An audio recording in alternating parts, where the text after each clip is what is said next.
2025 was a great year for movies, which sounds a little strange to say when there is a never-ending debate for a long time now that Hollywood and its brands are dying. There are giant monopolies creating unnecessary, boring, overstimulated, nostalgic, bad, or just whatever you want to call it movies. But if we lift this big plate up, we can still find really good movies and even some hidden gems. And because of those directors and artists that didn't fall for Hollywood, we got very interesting sled of movies this year. This is my personal top 10. There are some hot takes, so don't be shy and share your opinion in the comments. I wrote a list of all the films I have watched that came out this year in the description.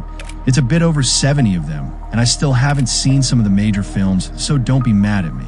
But first, let's talk about honorable mentions for a while. If horror is your thing, you definitely shouldn't miss Zach Cregger's Weapons. Suspense and Cregger's bizarre style create dense atmosphere, which captured the feeling of helplessness and absurdity perfectly. Maybe you are more interested in a relaxing movie comedy, and if so, there were a lot of them this year. Splitsville is a story of two crazy couples which lives turn upside down, featuring really impressive fight choreography and whole reinvent of a standard rom-com. If you're looking for something new, Friendship created a whole new specter of what a comedy movie could be like, diving in a theme of male loneliness wrapped with cringe and offbeat moments. If you don't have enough, One of Them Days shouldn't let you down. Starring Keke Palmer and SZA, creating one of the most interesting duo dynamic this year. It's definitely good for a late night chill, but don't expect something extraordinary from it. And if you want visually packed movie, The Phoenician Scheme is for you.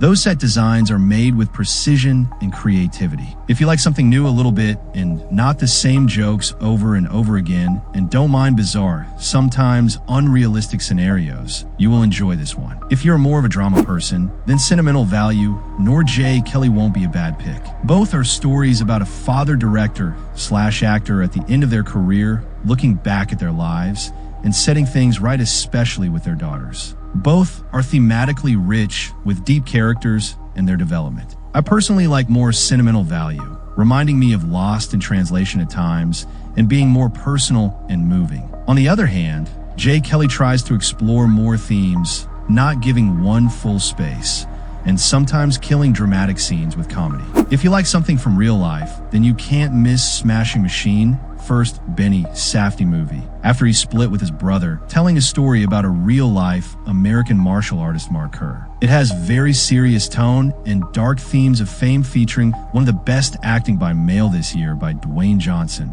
The Rock. Bugonia also can't miss your movie radar. Yorgos Lanthimos' newest film is Untamed, rich in colors, exploring politics and society from the point of poor, crazy, and biased conspiracy theorist believing in aliens and billionaire class that appears to be an alien. This one will definitely mess with your head. Last two honorable mentions belong to an action fantasy drama, Frankenstein and Predator Badlands. While Predator is more of a fast-paced family action movie with fantasy world, packed with creative scenes and funny moments, Frankenstein is, on the other hand, more serious, exploring relationship between Doctor and the monster, giving layered story with real characters and beautiful visuals.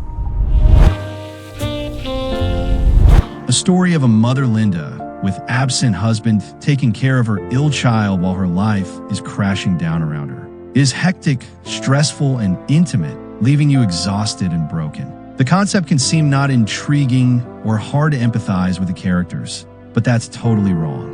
It grabs you and tortures you with reality that feels like a nightmare, concerns you, and thrills you to the end. The fact that we don't see the face of the girl till the end works amazingly here, and I can't forget to mention the fantastic parallel storytelling. The whole experience is raw and shows struggles of women, especially when they raise their child. There are lots of moral questions to think about, leading you to think about this movie for days, and finally end up with the same question that was said multiple times in the film: was it her fault? There is no right nor wrong nor clear answer to this, and that's what makes it even more beautiful, but also very scary. This all highlighted the amazing acting of Rose Byrne, like give her the Oscar already. I'm a big fan of the Knives Out films, so I was genuinely thrilled to see this new installment. While it's far from perfect, it succeeds exactly where it needs to, and in a genre that has felt increasingly stagnant in recent years. That matters a lot. Detective films slowly push me away, mostly because there have been so few that felt clever or alive. This one, thankfully, is a clear exception, bringing me back to the feeling I had as a kid watching Agatha Christie adaptations with Poirot. By now, Benoit Blanc has grown into one of those iconic detectives, standing comfortably alongside names like Sherlock Holmes, and I'm completely on board with that. The story places us inside a church, where an apparently impossible murder occurs, and our protagonist is wrongly accused. From that moment on, the film pulls you in with carefully placed clues, sharp dialogue, and twists that feel earned rather than flashy. It never lets your attention drift, constantly rewarding close observation. Yes, it occasionally pushes things a bit too far, and a few narrative cracks are visible if you look closely, but those flaws are easy to forgive. What really strengthens the film is its thematic layer, focusing on faith, guilt, and the idea of moral purity. The church setting isn't just aesthetic, it becomes a moral battlefield. The conflict between the young, idealistic priest played by Josh O'Connor and the old, grumpy Monsignor Wicks played by Josh Brolin is especially compelling, expanding the film's central question of what truly makes a good person. Visually, the film is elevated by expressive lighting and confident direction from someone who clearly understands both the mechanics of mystery and the art of cinema. Shadows and controlled compositions heighten the tension and reinforce the spiritual themes without ever feeling heavy-handed. This movie absolutely struck me down. A short poem about loss, grief, getting old, world around us. All those things called life. It explores a life of Robert, amazingly played by Joel Edgerton from young age to his 70s and inevitable death. It reminds me of my favorite film, Perfect Days, which has very different themes, but similar vibe, finding the meaning of life. Here it's explored through a simple logger, his friends, family, and people we meet along the way. It feels so quiet, peaceful, but also draining. It's just beautiful with gorgeous visuals and expressive but calming score. Unfortunately, it didn't land that much for me emotionally. It was charming, but from this film I expect either very strong character's visualization and his acceptance of life, or that I'm gonna saw my eyes out and none of it happened. Even though I'm sad of this very major issue, at least for me, I found a way to enjoy it. The forest environment complements the character and his struggle. This one definitely needs to be talked more about because it's gentle, great craft, great acting, great score. Overall, it's not enough for perfection, but still one of the best films of this year, which I'm looking forward to rewatching someday. Beautiful, ain't it? What is? All of it. Every bit of it.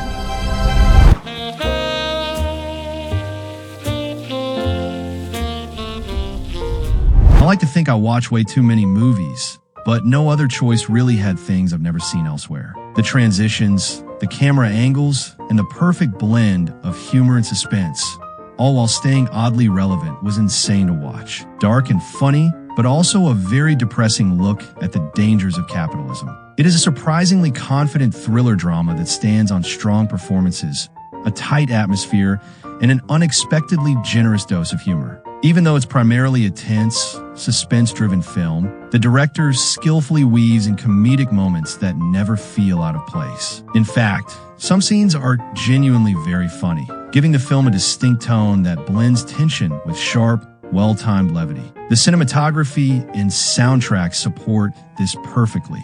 The pacing does slow down at times, and a couple of side plots feel slightly underdeveloped. Still, thanks to the strong dialogue, committed acting, and the humor that breaks up the heavier moments, the film keeps a solid rhythm throughout. The new Superman movie surprised me more than I expected. I've never been a huge fan of the character.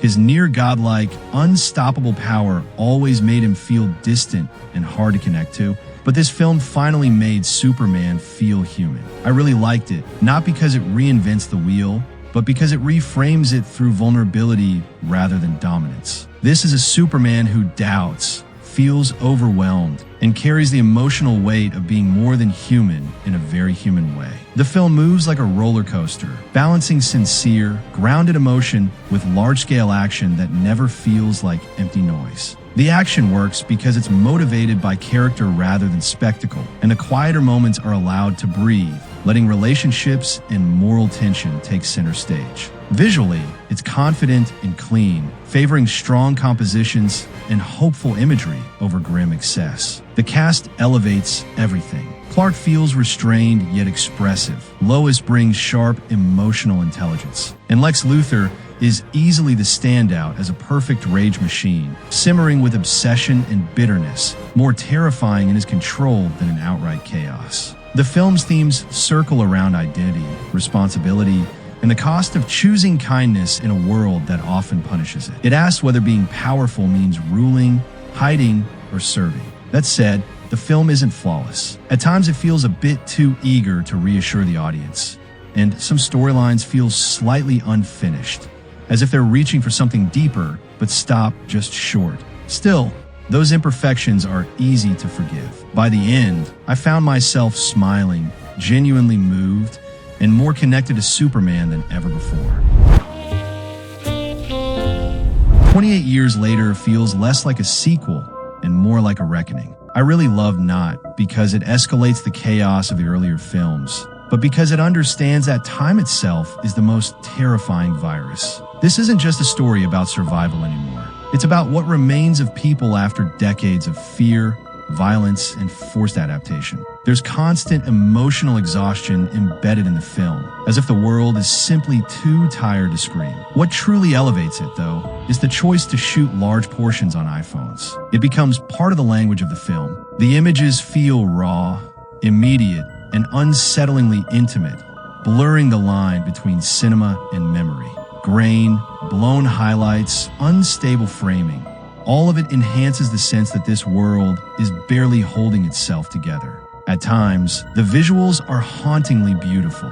Abandoned landscapes swallowed by nature, faces lit by cold natural light, violence erupting in compositions that feel almost accidental yet disturbingly precise. Sound design and editing work in quiet harmony with the visuals, using silence as tension and sudden noise as trauma rather than spectacle. Thematically, the film digs deep into legacy, what it means to inherit a ruined world, how trauma becomes routine, and whether humanity evolves or simply decays more efficiently. There's a fragile, almost painful sense of hope buried beneath the rot, never romanticized, never guaranteed. The final moments don't offer closure, only scars, and that's what stayed with me the most.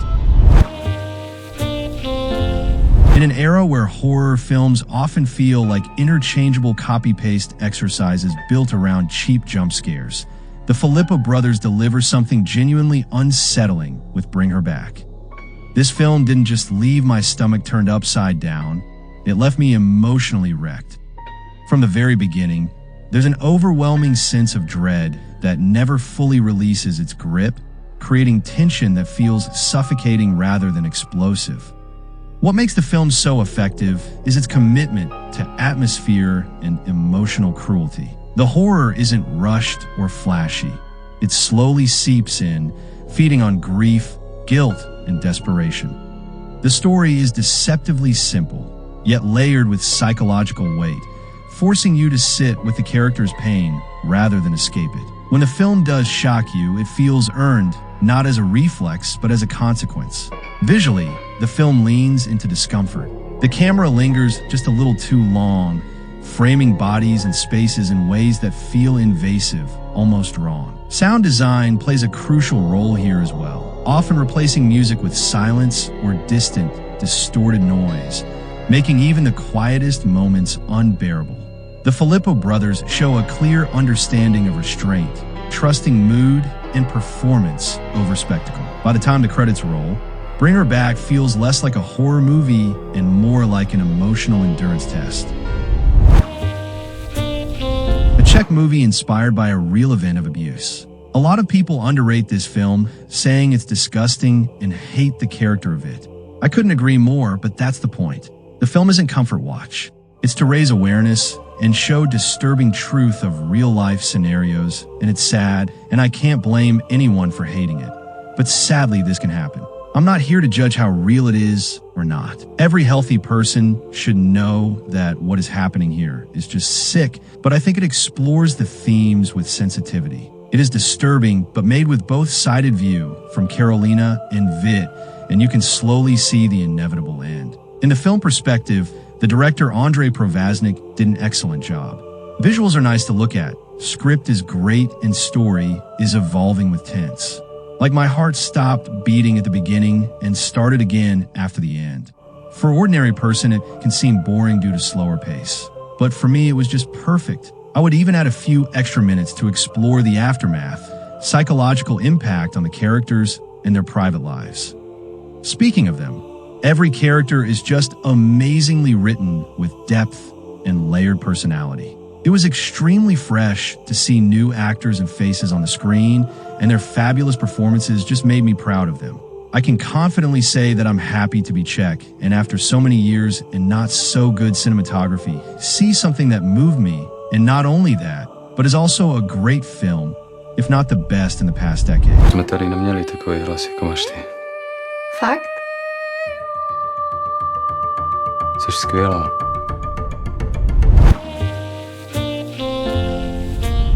This movie showed us that movies don't need to be based on existing franchise and still can be extremely cool and good, but also successful, and stands as a great example that original blockbusters still have chance in these times. Vampire movies can get repetitive from time to time and usually explore the same themes.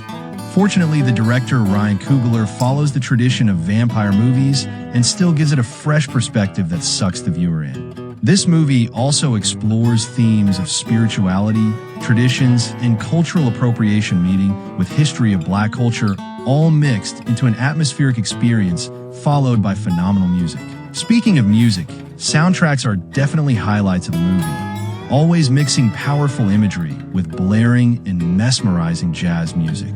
The performances are incredible. It rocks, and while one can argue the first act is slowly paced and the finale is over the top, I don't fall into this category, enjoying every single frame of this film.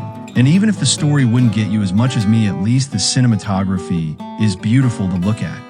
It is the first film ever to be shot the way it was, combining IMAX and VistaVision cameras, making surreal moments on the screen. The deep exposition, lighting, colors full of contrast makes it memorable, and on the audio-visual side, one of the best of this year. If there's a movie that I had no expectations about and then kicked me out of my seat, it is this one.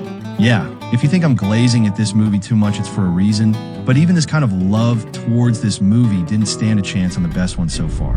Well, somebody take me in your eyes. But it also can pierce the veil between life and death.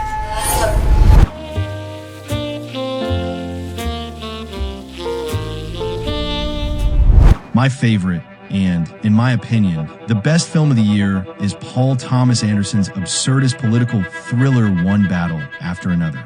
At its core, it follows a burnt-out revolutionary trying to live a quiet life while being hunted by a bizarre, ego-driven, almost cartoonishly fascistic antagonist played by Sean Penn. What initially sounds like an absurdly simple premise for an almost 3-hour film slowly unfolds into something far richer, a wild blend of political thriller, dark comedy, action, and deeply personal family drama.